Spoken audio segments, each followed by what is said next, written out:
And good evening. It's July 16th, 2024, and we're at our next collection discussions in our Outside the Class series.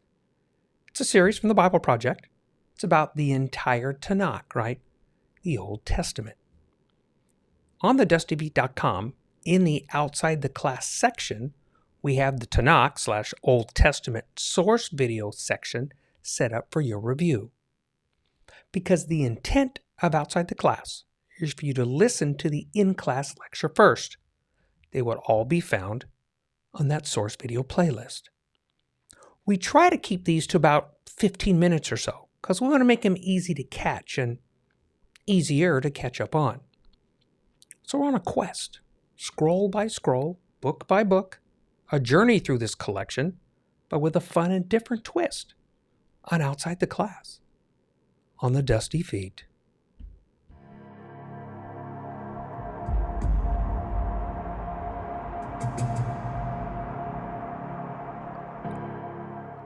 And before we forget, if you do find these kinds of podcasts useful, so you click the subscribe button. Those reminders, they just help you. But also, if you think these might be useful to others, then that's when you click that like button, because that is the way that YouTube chooses to share these to more folks, if they wish. So in this series, again, we're going to be covering the entire TaNaK, right, that Old Testament. Yet, we're going to be doing it in the original order of this collection, the Hebrew Scriptures order. So, I think it could get interesting once we get past the first 5. Remember, these videos that we're going to be discussing, they're just the tip of the iceberg. They are part of a learning series that I highly recommend, and they can all be found on the Bible Project website. Because as we're in this series, I kind of want to remember that there's probably going to be more questions than we have answers for. We're going to try to respond to some of the information, and as we discuss it, I'm just going to leave it up to you if you feel that it's an answer. But there's going to be a lot of questions that we're going to be asking about all kinds of things, of which we're probably not going to know or get an answer. It is what it is. So the TaNaK, the Old Testament, Genesis, right, Bereshit. This is chapters 12 through 50. This is our part 2. So, remember, we left off with Abram in his promise from God, right, the beginning of chapter 12, where God tells him to go to the land of Canaan. I'm going to give it to him, and then from him, his lineage, there's going to be a great nation. And again, what I want us to remember is that Terah was actually on the way to Canaan. It says that at the end of chapter 11. Terah, right, Abraham's father, was on the way to Canaan when he stopped. Who knows why? I just think it's interesting, again, that the town that he stops in, it has the same name as his dead youngest son. So God has him, Abram, pack up. Get back on the trail. So Abram packs up Sarai and Lot. It's the son of that dead younger brother. And he takes him on the trip. I really did like where Tim took us, that he reminded us with this blessing that we have here, right? That the echoes take us back to the garden. I think it's interesting because I think we're going to get a number of these as, meaning that echoes that are going to echo back. We're going to have more and more promises further along in these scrolls, and I think we're going to hear even more echoes, forwards and backwards. But for now, let's just say that this is our first echo from Abram back to the garden.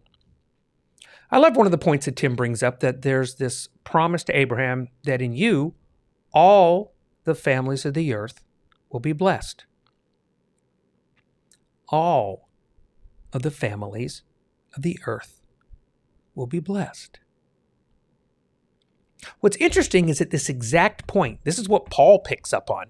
And I know we're reaching well out of this scroll. It's just these little echo things, right? Because remember that this is what Paul picks up on right here. That Paul realizes that the Abrahamic covenant, more of it needs to be recognized. There's a point that Tim makes, which I like, and I still think we need to carry it through maybe a little bit more. It's that through Abraham's lineage, right through his family, that this will eventually become the nation of Israel. And yes, they will be a nation of priests, right? A kingdom of priests, to show all the other nations about this God, and then to serve the other nations on behalf of God. Because I find that at times we take their lives and we go, well, we tend to concentrate on what we like to call failure. And worse yet, that somehow that ended things in a sense. Just like us, in real life, we really don't have the option either to decide how our lives, how they're viewed by others. I mean, you might have a task or a purpose, and then how that plays out, well, that's only seen in recollection, right? In the remembrance of other people, favorably or not. So maybe how we choose to view the others before us, maybe that might have an impact on how we're viewed by those after us. Because I guess, do we hold others to a different standard than we hold ourselves?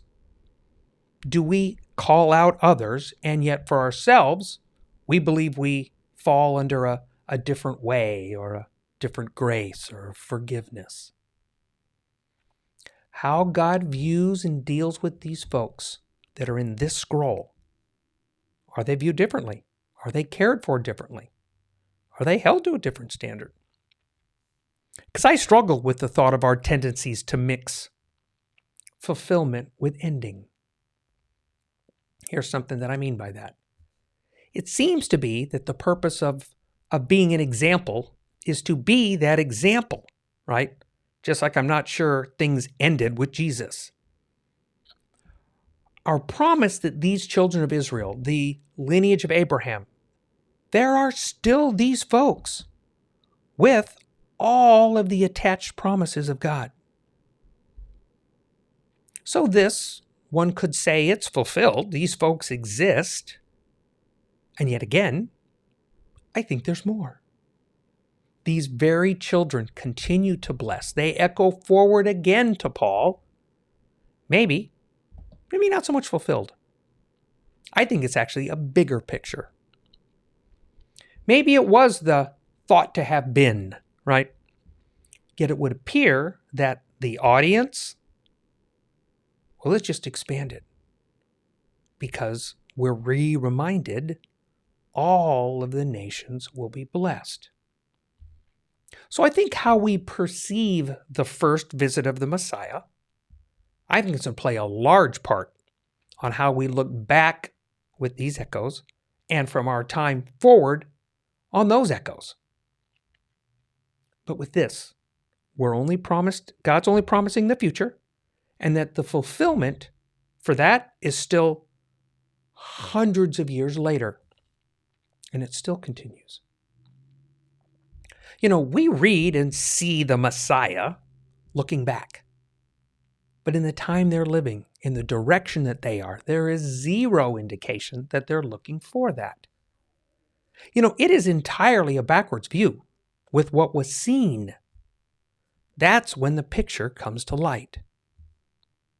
So we begin with Abraham and his life with this thought and the belief that this promise is real, and then his thoughts on helping along.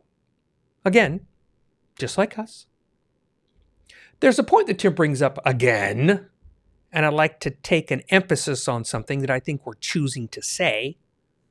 We just would never do that to ourselves. We see ourselves as seen by others, and I think it's not with the same lens.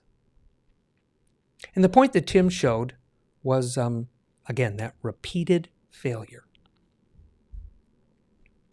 I'm not suggesting that this is not repeated failure. I am suggesting that this picture, that it looks no different than our lives today, and that we're the exact same thing, and it would be hypocritical to think otherwise. Because these connecting parts that we would see in every single one of our life stories, every single one of us, is connected by those same repeated failures.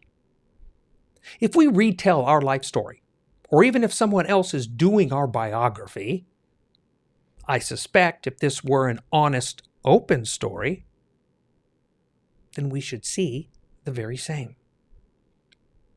So what we're seeing really is that these people are real people, even though they are major players in a biblical story. They're just like us. And we see, interestingly enough, what I do like is that we see with some of the points that Tim makes about the failure, we see those addressed later on in Torah. We actually see the story played out, and then later on, when God gets to we're not going to do that in the land that I am going to give you. So sometimes it's kind of nice actually to see why this is part of the story. I mean, this is why we have that in Torah. So I think we often we overlook that point. We kind of brush it aside, but I think it's important for us to see that even with these connectors, through all the stories, that one, they're just like us, and then two, maybe that's why. Because in our lives, when we tell our kids not to do things, or maybe we suggest to other people why they might not want to do that, why do we do that? I think it's because it's connected to our failure, and we're trying to help pass on our learning from failure. Tim does coin a little phrase here that I have a little exception with, and it's God's promises. It puts God's promise in jeopardy. I'm not sure that we put God's promise in jeopardy. I do submit that we might delay or prolong a promise due to our chosen behavior, counter to God's choices. But we see in this, I'm not really sure that it's going to change or stop God's promise. I am very convinced that God's promises are real, and I'm very convinced that God's will play out. That His promises, they will all come to fruition. We just might not see it at the time we expect, maybe even the way we expect it, or even if we'll even live to see it played out. Just like Abraham. Again, the point was made that God keeps rescuing them from themselves. That alone should cause us to sit up, because God keeps rescuing us from ourselves. It's not a different God. It is the God we need. We so desperately need. So we do get that great part where Abram doesn't tell the entire truth about his wife, that he looks for a way to save his own skin. Well, first of all, I'm convinced that we would do the exact same thing. Because I think at times, maybe we think of throwing Abram under the bus, right? He's this man in the story. But I think a brutal look in the mirror, I think you see us reflected in that. And another thing, we see that later addressed in Torah as well. That's kind of fun. So, here's another interesting point to ponder. And I suspect it gets missed with that Edom thing that we mentioned last week. It's because of the cultural difference in looking into the Hebrew side of things that Lot thought. I think it's a total brush over. That he is he is Abraham's first attempt at helping God along with this promise that God has about this nation that'll come from a man that has a barren wife and no children. So then after Lot, we do get to Hagar. And I do take a different approach from Tim. It's not a surprise here. It's mentioned it a number of times before, and this is a common practice, at least back then, with childless people, that servants would have children too. We see this very much in the frame as we go forward in this story. Torah even deals with how all of these women are also supposed to be treated. We get this much further down the road when we get to his great-grandson and we get to Jacob, Jacob, right? Israel.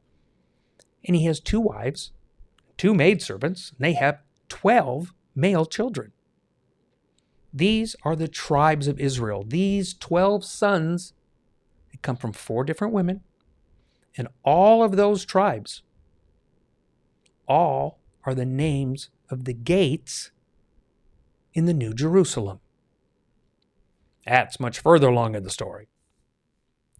So I just suspect sometimes that we like to put things in little boxes, and God looks at some things a little differently, and probably a lot differently than we do. So next, we're going to continue with the lives of these sons. This is the promise of God, right? And then should it look any different? And remember, we have that mirror in our hands looking at our own behavior. Because we have more of the promise to slowly unfold. This is going to continue to be fun and continue to be very challenging. So thanks for being with us tonight on another edition of Outside the Class, the TaNaK, that Old Testament, on the Dusty Feet.